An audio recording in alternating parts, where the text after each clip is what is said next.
Olá pessoal, bom dia, boa tarde, boa noite, é um prazer estar com vocês de volta.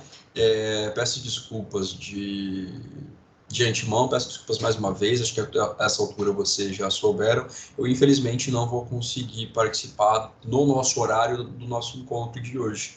Então, considerando os recursos que temos à disposição agora, achei que seria uma boa a gente gravar o vídeo para que vocês possam acompanhar depois e sem prejuízo nenhum de ficar à disposição de vocês para o que for necessário por meio dos caminhos de sempre, tá? Isso porque, pessoal, em especial, a gente não tem mais conteúdo para ver. A gente já conversou no nosso último encontro, nós já encerramos tudo que tinha previsto, tudo que nós tínhamos previsto na ementa para direito constitucional nesse semestre. Então, a gente encerrou o conteúdo com controle de constitucionalidade, a gente já começou aquela nossa caminhada rumo ao fim do semestre. Então, vocês fizeram a atividade de vocês, as atividades já foram corrigidas, as notas todas já foram lançadas. Então, essa proposta de hoje é fazer a correção das atividades para que vocês compreendam o que acertaram ou o que erraram. Nas últimas vezes, pessoal, como que eu fiz? Tudo que eu fazia, tudo que eu corrigia, eu deixava salvo o comentário com a nota de vocês, com o porquê daquela nota, o porquê de não ter sido nota cheia, e depois deixava disponível, encaminhava por meio do e-mail. Só que isso acabou se mostrando um pouco contraproducente. Então, decidi dessa vez fazer o oposto.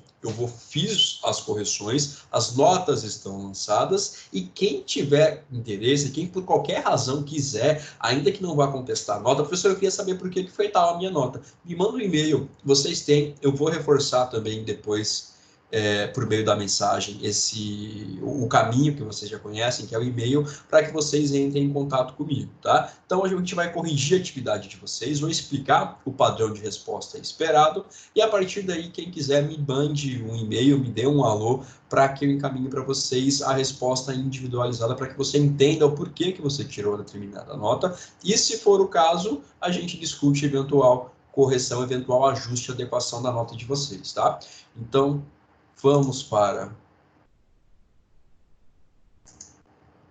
o que interessa, nossa tela 1 com a atividade de vocês aqui.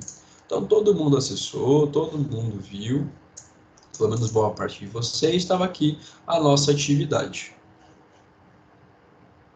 Um enunciado contava a história de um indivíduo, e aí nós tínhamos 5 perguntas, valendo 500 pontos cada uma, totalizando, portanto, 2.500 pontos. Ah, pessoal, só antes de eu continuar, vamos só rever isso aqui, que é sempre importante.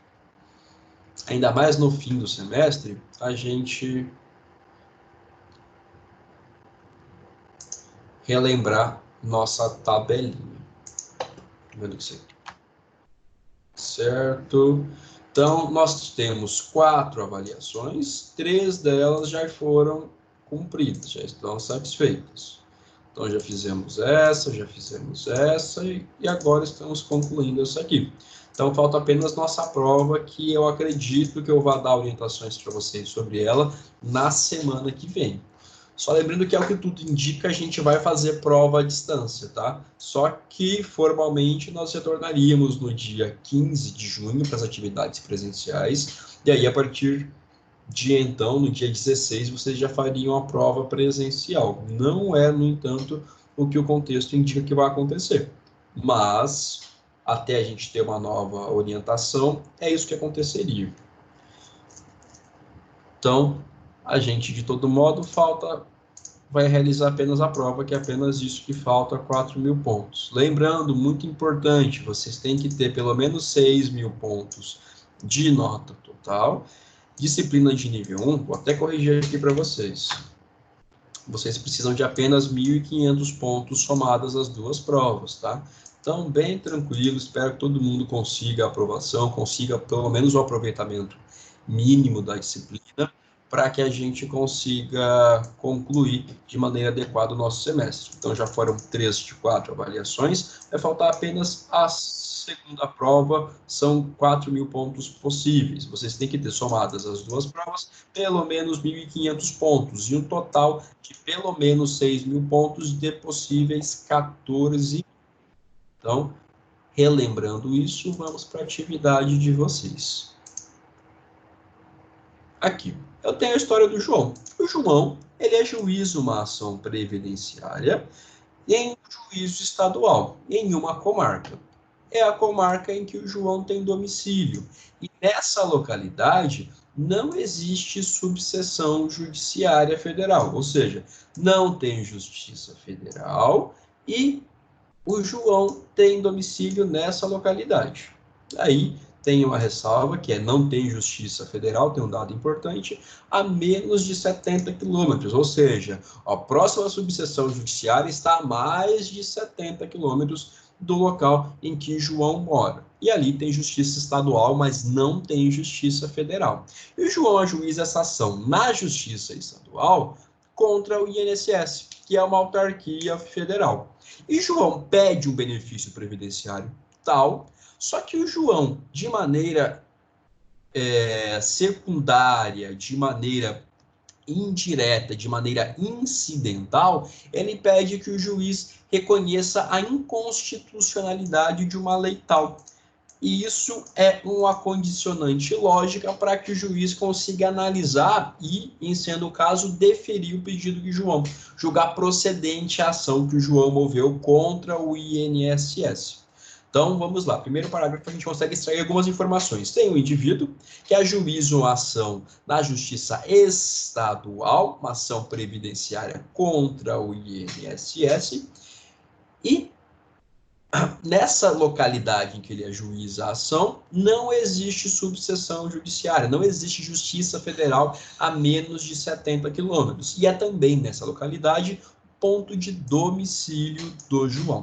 Além disso, nessa ação, o João faz um pedido principal, que é a concessão de benefício previdenciário aleatório, e também faz um pedido incidental, que é o pedido de que o juiz julgue inconstitucional uma lei aleatória, a Lei Federal 123 de 2020, porque ela afrontaria o conteúdo da Constituição Federal, ou seja, seria materialmente inconstitucional. Então vamos lá, outra informação. Nesse julgamento de primeira instância, o juiz estadual, ele entende, ao julgar o pedido incidental do João, que a lei é sim constitucional, e ele, portanto, julga improcedente a ação do João. E aí o João, pessoal, ele vai interpor uma apelação contra essa sentença. E percebam, aí eu vou ter uma apelação contra um juiz estadual que vai para um tribunal regional federal. Opa, isso aqui é diferente, isso aqui é estranho, não é? Na sequência, esse Tribunal Regional Federal, por meio de um órgão fracionário, ele não declara expressamente a inconstitucionalidade da lei envolvida no pedido incidental do João. Só que, de todo modo, não aplica a lei no caso concreto. Ele afasta a incidência da lei ao caso concreto.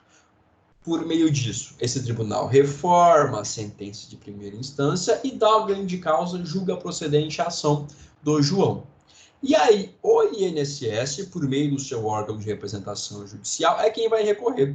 E vai recorrer para o STF e vai alegar que esse Tribunal Regional Federal, ele descumpriu um artigo da Constituição, que seria o artigo 97, que é aquele artigo que fala sobre a cláusula de reserva do plenário, que nós conversamos a respeito, pelo menos nos 2 últimos encontros. Então, é esse o cenário que nós temos, e a partir dele a gente vai desenvolver as questões. É só para ficar claro, informações que eu tenho. Primeira informação, eu tenho uma ação ajuizada na Justiça Estadual, mas envolvendo pedido previdenciário e autarquia federal RE. O local de ajuizamento não há subseção judiciária, ou seja, não há justiça federal a menos de 70 quilômetros. E também nesse local é o domicílio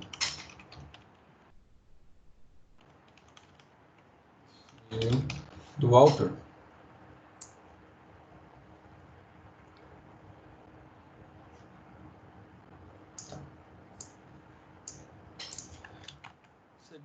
informação que nós temos, a ação veicula pedido de concessão de benefício e de maneira incidentalmente pedido de declaração de inconstitucionalidade. Terceira informação, apelação proposta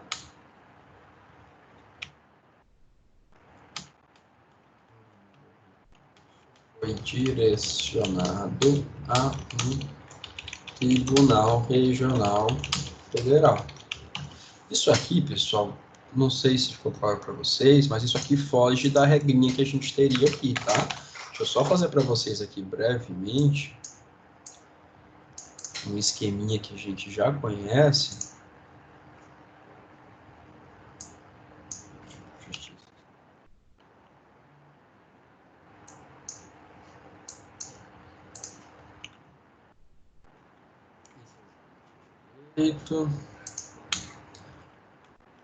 Esse é o juiz federal.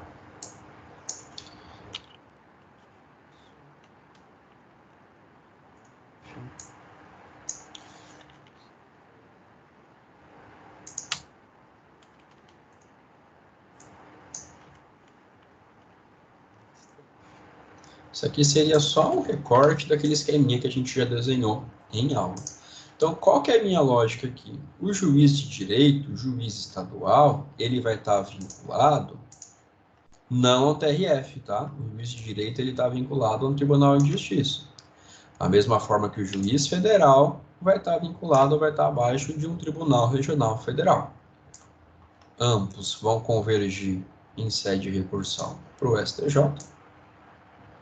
E aí existe aquele órgão de cúpula que todos nós conhecemos, que é o STF. Então, aqui no esqueminha, eu digo para vocês, no enunciado, que eu tenho uma ação ajuizada aqui, e a minha apelação, olha que curioso, vai parar aqui. A gente já vai entender um pouquinho melhor essa relação, tá? Mas aqui eu não sei se ficou claro para alguns alunos. Quando eu digo que a minha apelação da Justiça Estadual vai para um TRF, eu digo que a gente fez isso aqui. Percebam como isso aqui foge do padrão esperado.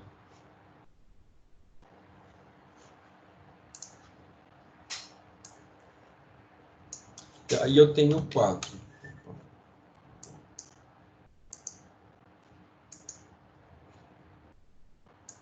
Por aqui esse 4. Caramba.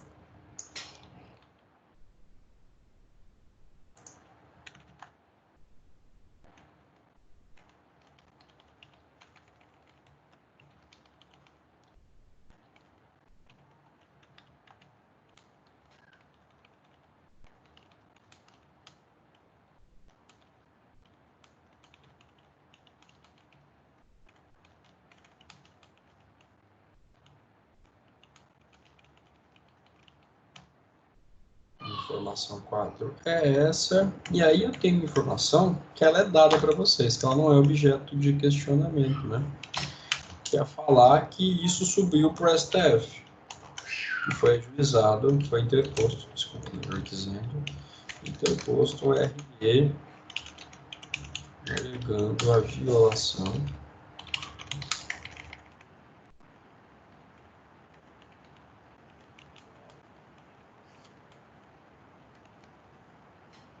Então, deixa eu ver se não esqueci nada. É basicamente esse o nosso contexto fático em que nós trabalharemos. Então, tem a situação da ação do João. Tá. Então, esse aqui é o nosso contexto fático de maneira um pouco mais esquematizada. Sobre ele que a gente vai trabalhar, então. Então, vamos lá. E aí a gente tem, como todo mundo fez...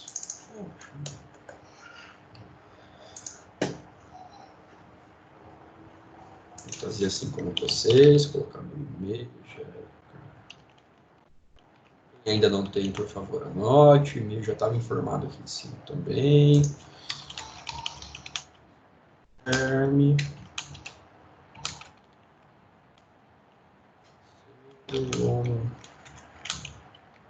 Mestre. E aí, nossas perguntas. Bom, primeira pergunta. O João da Silva podia pedir o reconhecimento da inconstitucionalidade por meio de uma ação ajuizada em primeira instância, ali para o juiz de direito, ou ele deveria obrigatoriamente solicitar auxílio a algum dos legitimados do 103 da Constituição para que alguns legitimados ajuizasse uma ADIM em favor dele e em favor de toda a coletividade, claro, com eficácia erga omnes e vinculante, caso fosse julgada procedente. Pessoal, isso aqui eu achei que seria relativamente tranquilo, mas houve bastante incidência de erros, tá? Aqui eu estou perguntando para vocês de uma maneira diferente sobre, na verdade, os dois tipos de controle de constitucionalidade repressivo por meio do judiciário. Lembram que pode se dar de maneira concentrada ou de maneira difusa, de maneira concreta ou de maneira abstrata. Então a gente teria duas possibilidades aqui, né? De constitucionalidade, vamos lá. De constitucionalidade.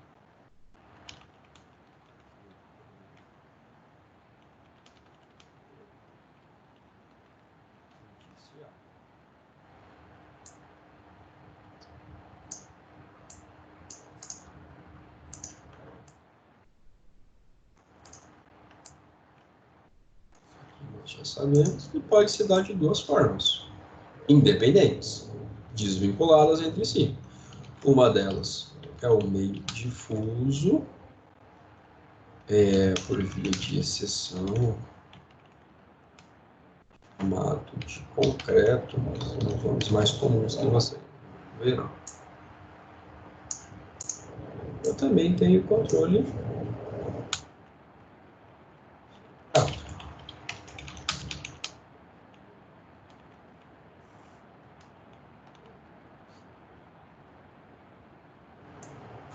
E aqui eu faço um jogo com vocês e pergunto: e um indivíduo, um cidadão qualquer, ele pode pedir para que um juiz declare a inconstitucionalidade de alguma lei, para que, a partir desse reconhecimento, ele consiga o provimento jurisdicional que ele pleiteia, ele consiga o julgamento procedente de uma determinada ação?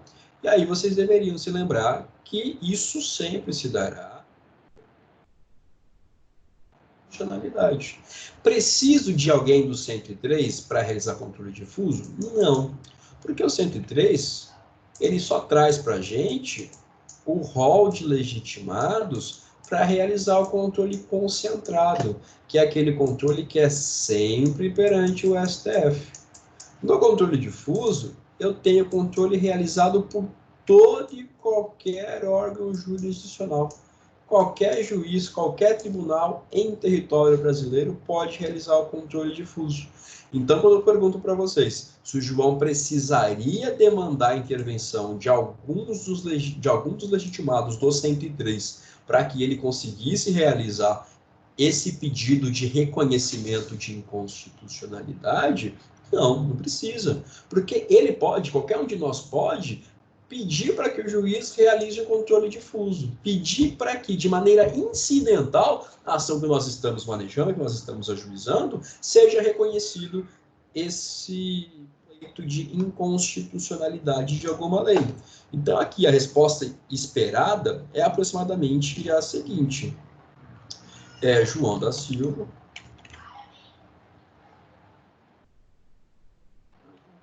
Sim. João da Silva poderia pedir? Sim. João da Silva, de maneira adequada, ajuizou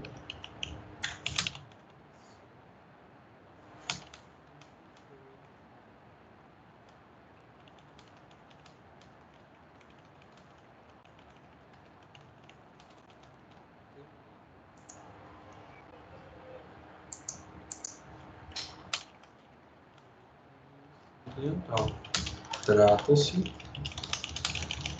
controle difuso de constitucionalidade que pode ser exercido por qualquer órgão jurisdicional.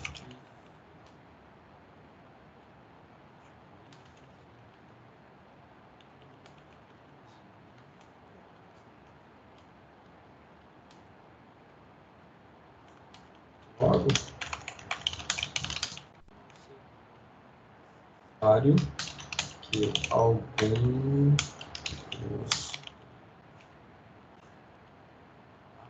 para as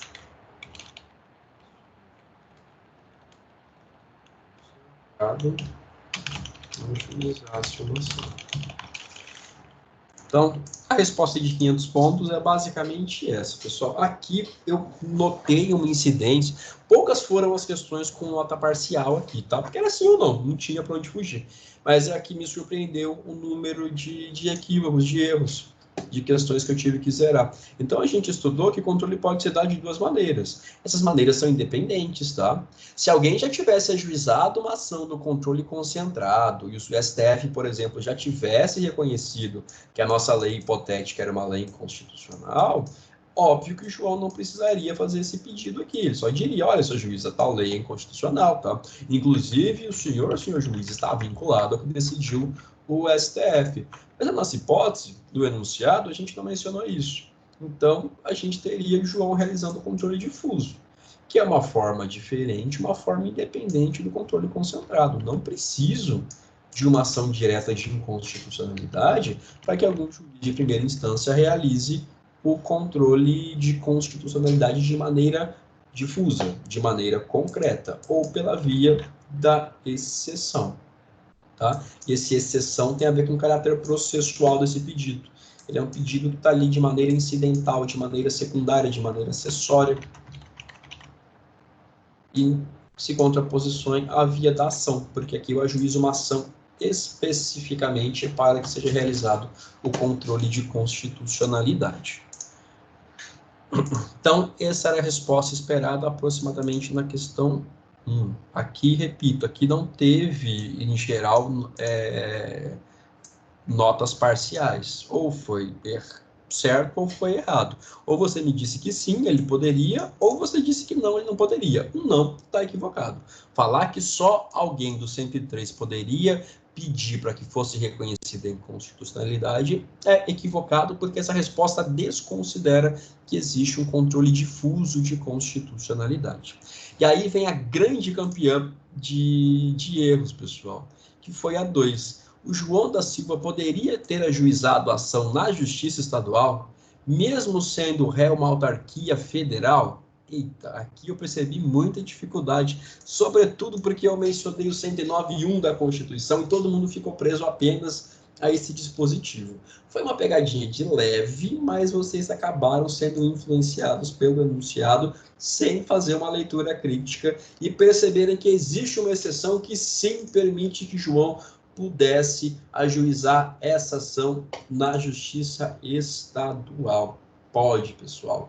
Pode sim, vocês vão ver, especialmente aqui em Mato Grosso do Sul, que nós temos poucas subseções judiciárias, é comum a gente perceber ação contra o INSS na Justiça Estadual, nas comarcas, porque a Constituição, no 109, ela cria um mecanismo que excepciona o 109.1, lá no parágrafo 3º, se eu não estou enganado, e que, para garantir o acesso à justiça, ela vai permitir que, em algumas hipóteses, eu possa juizar causas federais na justiça estadual. Então, vamos no 109, e aqui, parágrafo 3º mesmo. A lei poderá autorizar, e perceba que isso aqui é uma alteração bem recente, tá? Antes já existia, agora ficou um pouquinho mais complicado de conseguir.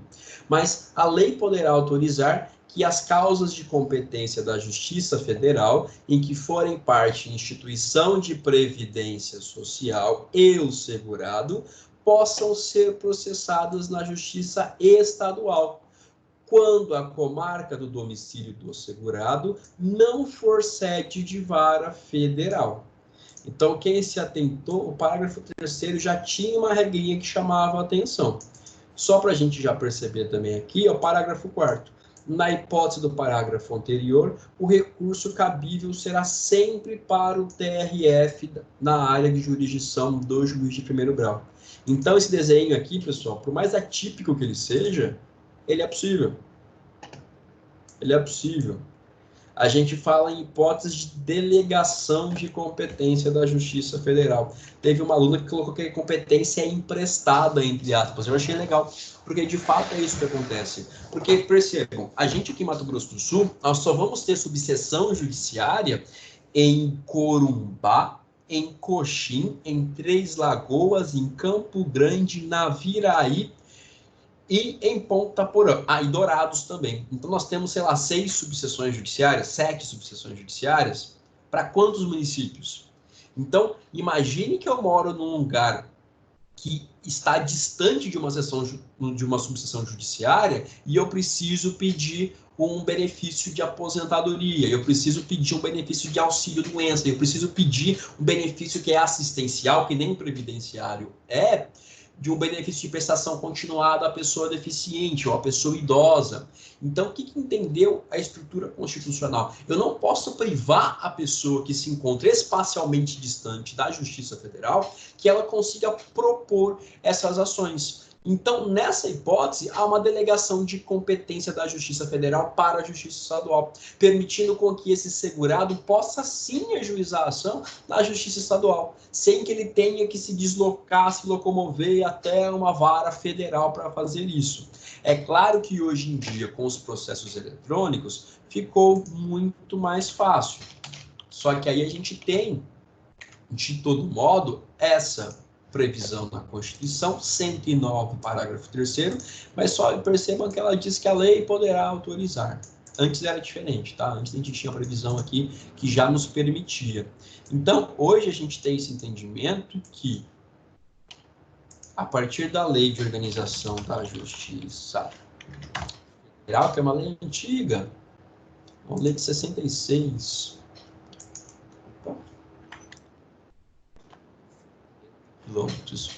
eu tenho uma previsão aqui no artigo 15 que me diz que as causas em que forem parte instituição de previdência social e segurado e que se referirem a benefícios de natureza pecuniária, quando a comarca de domicílio do segurado estiver localizada a mais de 70 quilômetros do município da sede da vara federal, eu terei a hipótese de delegação de competência. Então, a Justiça Estadual é quem vai processar e julgar uma demanda que seria, em regra, federal. Então, aqui, eu mencionei para vocês o 109.1, e vocês não poderiam ter ficado com o que eu mencionei, como enunciado, mas ele é a regra. Existem, no entanto, exceções, e uma das exceções é a que está prevista no parágrafo 3º do 109. E percebam que aqui eu estou com a redação anterior do parágrafo 3º, que era: serão processadas e julgadas na Justiça Estadual, no foro do domicílio dos segurados ou beneficiários, as causas em que forem parte de instituição de previdência social, ex-segurado, tal. Então, isso aqui só mudou no ano passado e diz que a lei pode autorizar. Então, fica um pouquinho mais detalhado, inclusive eu tenho que obedecer esse critério dos 70 quilômetros, mas a hipótese de delegação da competência federal permanece a mesma. Então, nesse nosso exemplo,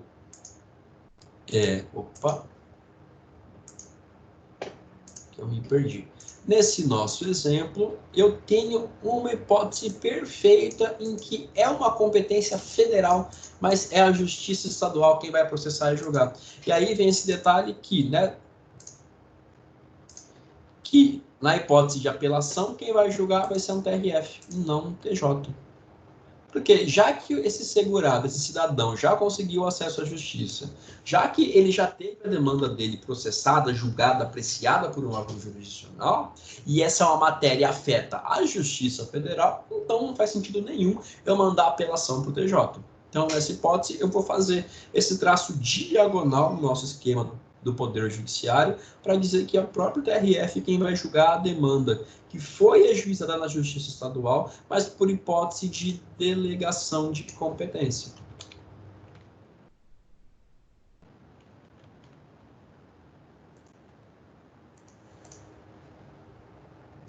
Então, aqui, pessoal, essa aqui foi a grande campeã de erros. Aqui teve até uma aluna também, não lembro se foi aluna ou aluno, para dizer a verdade, que fez uma coisa interessante. Porque em vez do aluno ou aluna achar o 109.3, esse aluno ou aluna jogou a situação possivelmente no Google, numa pesquisa, ou no repertório, no repositório de jurisprudência. E aí achou que, segundo o entendimento dos tribunais, inclusive do STF, a Justiça Estadual julga, sim, demandas previdenciárias observados alguns requisitos, embora isso, em regra, seja de competência federal. Então, aqui eu posso dizer que sim. João da Silva poderia ter ajuizado a ação na Justiça Estadual, mesmo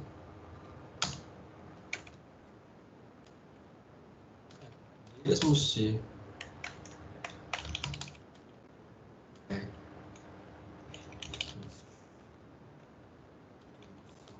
autarquia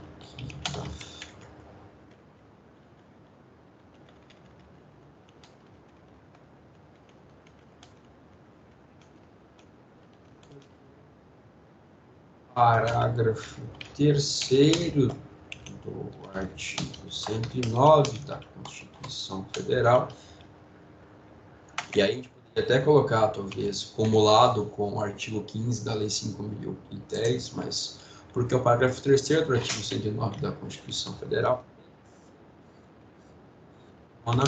a regra do inciso 1º do caput desse mesmo artigo.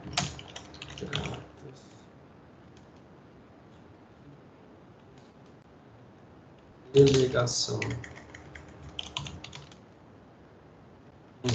que visa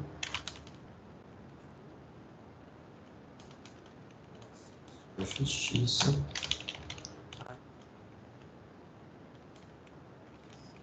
contra em localidade não atendida à Justiça Federal. Atos os requisitos legais.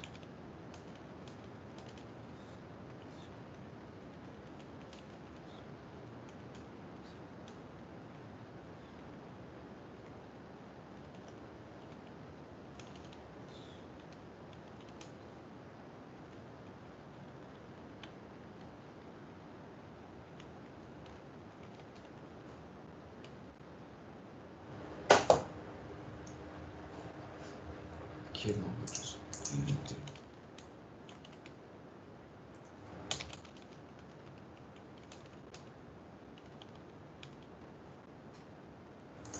Então, sim, João da Silva poderia ter ajuizado a ação na Justiça Estadual, mesmo tendo como restituição autárquica federal, porque o parágrafo 3º do artigo 109 da Constituição Federal excepciona a regra do inciso 1 do caput,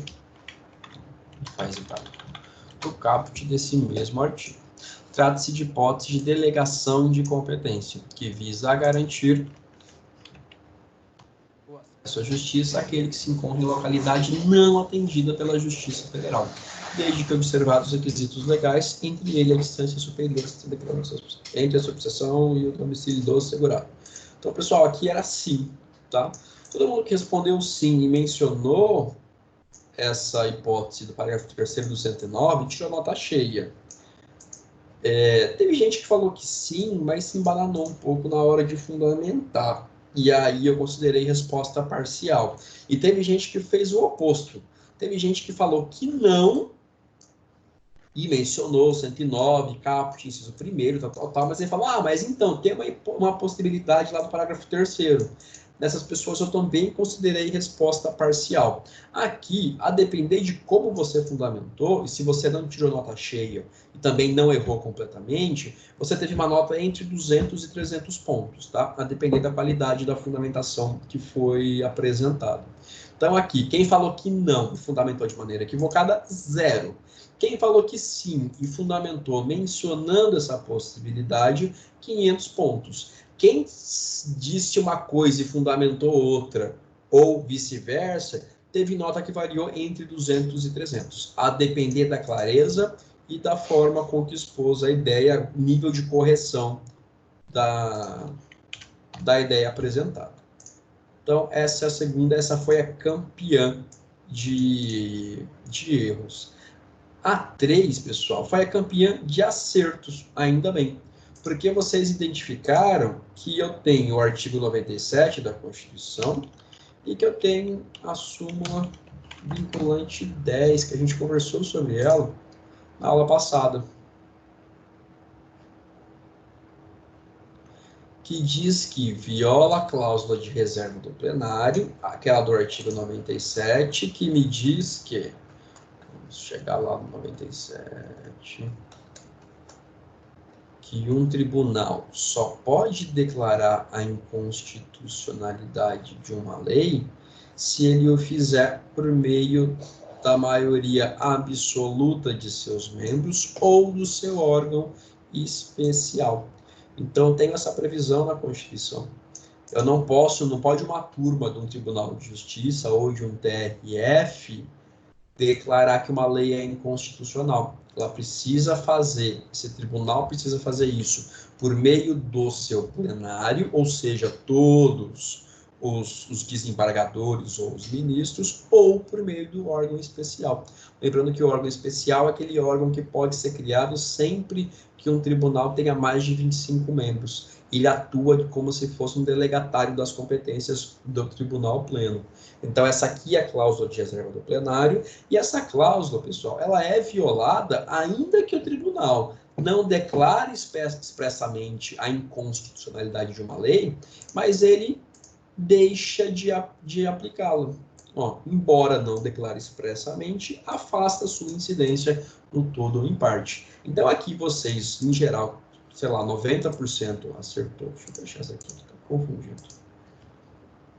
Porque o tribunal, né, nessa hipótese, o TRF tal, não poderia ter afastado a aplicação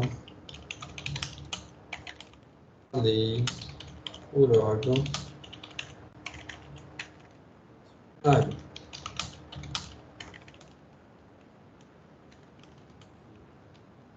O artigo 97 da Constituição.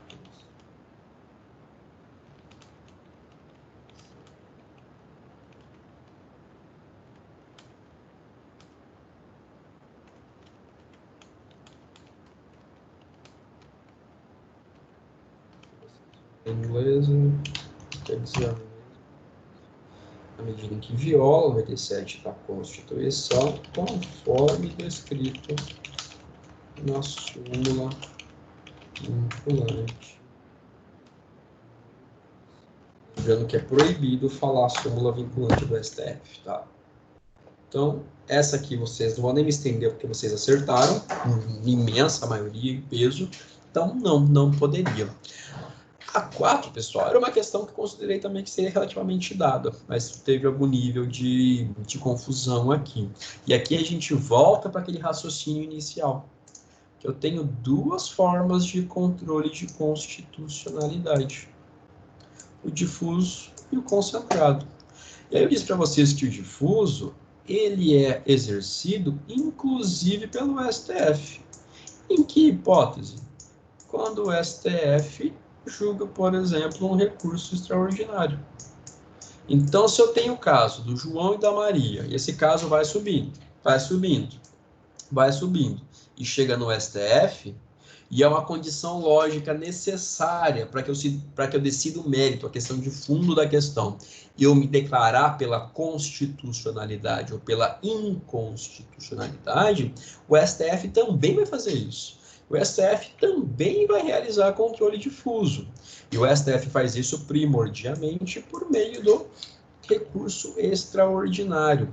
Então, na nossa questão, quando eu digo para vocês que foi interposto um recurso extraordinário para o STF, dizendo que houve a afronta à Constituição, por exemplo, que tipo de controle de constitucionalidade vai realizar o STF? Controle de constitucionalidade difuso.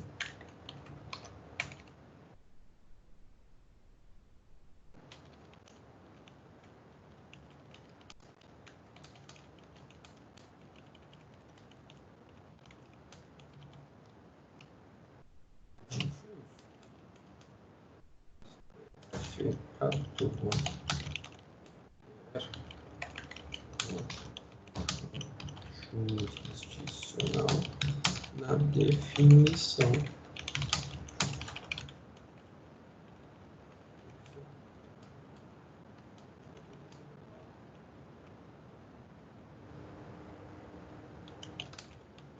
sem efeitos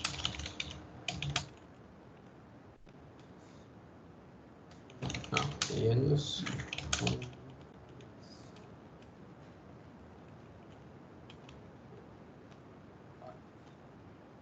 e, pessoal, hipótese em que o STF realiza controle difuso, assim como o juiz da comarca de Rio Negro, assim como o juiz da comarca de Sidrolândia, nem sei se Sidrolândia é comarca. Mas, enfim, assim como qualquer juiz realiza controle difuso, o STF, controle concreto, o STF também realiza. Quando o STF julga um caso concreto e o pedido veiculado na ação exige que eu faça análise da constitucionalidade ou inconstitucionalidade de uma lei, o STF também faz controle difuso. Então, aqui eu faço controle difuso, eu não faço controle concentrado. Muita gente citou o próprio artigo... Vamos agora voltar lá. Cadê? O próprio artigo 102. E aí falou justamente do... Opa, cadê o... Inciso 2, inciso 3, que caberia ao STF julgar as decisões em recurso extraordinário. Falaram que o STF realiza controle difuso por meio do recurso extraordinário. E, de fato, o recurso extraordinário nada mais é do que um meio de levar uma questão concreta para o STF. Percebem? Eu tenho João da Silva aqui, e ele ajuizou uma ação aqui em Campo Grande, Mato Grosso do Sul. O recurso extraordinário, aliás, nem Campo Grande foi, desculpa, na comarca hipotética. Campo Grande teria que ser Justiça Federal, por exemplo. Nessa hipótese, o extraordinário ele nada mais é do que uma forma de levar para o Supremo um caso concreto. E o Supremo, para decidir o caso concreto, ele vai ter que falar se existe ou não constitucionalidade. Lembrando apenas que nessa hipótese, assim como se dá com qualquer outro órgão jurisdicional, eu só vou ter efeitos interpartes. Eu não vou ter efeitos vinculantes a ninguém. Ninguém precisa obedecer essa decisão, a não ser as próprias partes. Mas, fora isso, aquele efeito geral, vinculante, com capacidade de se alastrar por todo o território nacional, isso a gente só vai ver no controle concentrado, por meio das ações que estudamos na aula passada do controle concentrado. No recurso extraordinário, que é um mecanismo, que é uma forma de realizar controle difuso, isso não acontece. E aí vem a outra, seria a segunda campeã de equívocos, assim, de erro, que seria a questão número 5. A questão número 5, ela é um pouquinho sacana. A 2 foi mais. É que a 5, pessoal, percebam, vocês já falaram para mim o que é cláusula de reserva do plenário. Vocês já me responderam na 3 se um órgão fracionário pode ou não fazer isso. E aqui eu trago para vocês uma situação diferente, que é o STF fazendo isso. E aí? Pode ou não pode? Essa aqui seria uma questão bem difícil de acertar se a gente não tivesse comentado isso em aula, e mais de uma vez ainda. A gente falou na aula passada, inclusive, que a cláusula de reserva do plenário não se aplica ao STF. Eu até fiquei na ocasião devendo o julgado para o colega, para o Rodrigo, que pediu. Eu quero ver que eu não vou conseguir achar de novo.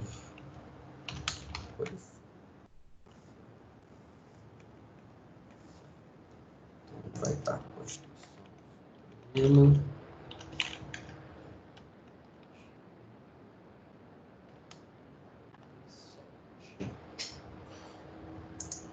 Pessoal, resumindo, a cláusula de reserva do plenário, ela não se aplica ao STF, tá? Então, isso vocês têm que saber, isso cai. Sai prova CESP de certo ou errado, eles cobram, eles colocam a cláusula de reserva. O Supremo Tribunal Federal julgou tal situação de inconstitucionalidade por meio de um órgão fracionário. Logo, houve violação ao artigo 97, certo ou errado? Errado. Porque a jurisprudência do STF se consolidou no sentido de que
nem bonito é, mas a gente está falando apenas de um caso, de um precedente importante, tá? Você pode falar ali de case quando é um precedente importante. A gente tem aqui um julgado de 2010, pessoal, que justamente assenta essa ideia.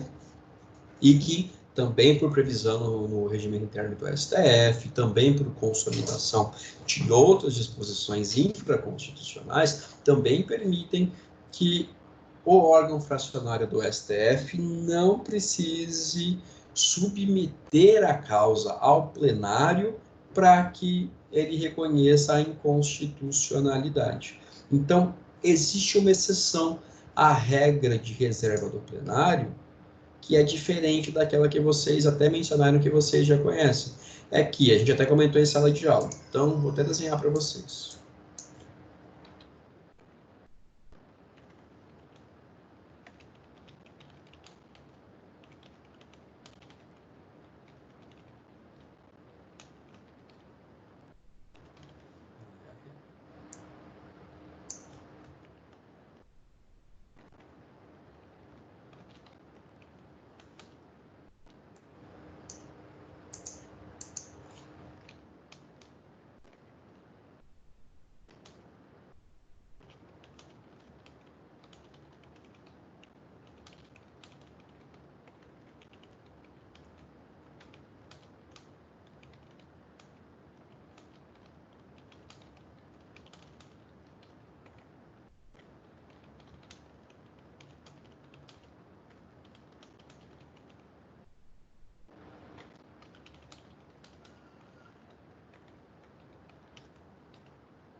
Então, a gente trabalhou a regra, e aí eu tenho 3 exceções. A exceção que era a nossa resposta, que foi dita em sala de aula algumas vezes, é essa aqui. O que aconteceu? Teve muita gente que acabou fundamentando na exceção 1 ou na exceção 2, que o próprio STF já se pronunciou sobre a lei ser constitucional e inconstitucional. Faz sentido turma, precisar encaminhar para o plenário para decidir a questão, se o STF já decidiu? Ou o próprio plenário, o próprio órgão especial já disse, essa lei é sim constitucional. Precisa a turma mandar para o plenário novamente? Não, basta seguir a posição que já foi adotada. Então, nessas duas hipóteses, eu não preciso aplicar a cláusula e também julgamentos de recurso extraordinário pelo STF. Não se aplica. Então, essa terceira exceção que a gente discutiu em aula era a resposta das 5. Aqui também, eu acabei considerando, pessoal, embora às vezes com fundamentações meio não tão convergentes com o esperado, eu considerei hipóteses de nota parcial. Aqui, mais uma vez, aquela lógica. Se você disse sim e fundamentou de maneira correta, 500 pontos. Se você disse sim e fundamentou de maneira não tão adequada, e aí você teve uma nota entre 200 e 300 pontos, a depender da qualidade da argumentação exposta. E se você disse que não, que se aplica a cláusula de reserva do plenário ao STF, aí 0, porque não atende ao enunciado, é verdade. Traz a resposta contrária, diametralmente oposta à resposta esperada para a questão. Então, a 3 tinha uma resposta, que é, não pode. Aqui eu tenho que observar a cláusula de reserva do plenário. A 5 era, olha, eu estou diante de uma exceção à cláusula de reserva do plenário, porque ao STF não se aplica. Então, aqui notas parciais, várias notas parciais na 5, assim como a gente tem várias notas parciais na 2. 3 e 4, a gente praticamente não teve notas parciais, tá? Ou certo ou errado, ou 500 ou nada. Bom, pessoal, essas são as respostas esperadas. Eu vou agora salvar isso aqui em PDF para vocês, vou até me enviar. Vou salvar em PDF para vocês e disponibilizar junto com esse vídeo que eu estou gravando aqui para vocês agora, tá? Fico completamente à disposição. Professor, quero saber minha nota. Professor, não entendi. Professor, explica melhor tal situação. Me manda um e-mail, fala comigo, a gente conversa. Não se sintam acanhados ou deixem de utilizar essas ferramentas que a gente tem, ainda que à distância, tá? Peço mais uma vez desculpa por não conseguir estar ao vivo na aula de hoje. Eu vou ter um compromisso profissional que, infelizmente, vai coincidir e é uma coisa que eu não consigo controlar o horário. O que mais que eu ia falar para vocês? Prova. Eu queria hoje falar com vocês já sobre prova, só que a gente não teve ainda a diretriz da coordenação sobre como vai ser. Me parece, embora a gente não tenha nada formalizado, que nós teremos prova como foi a primeira.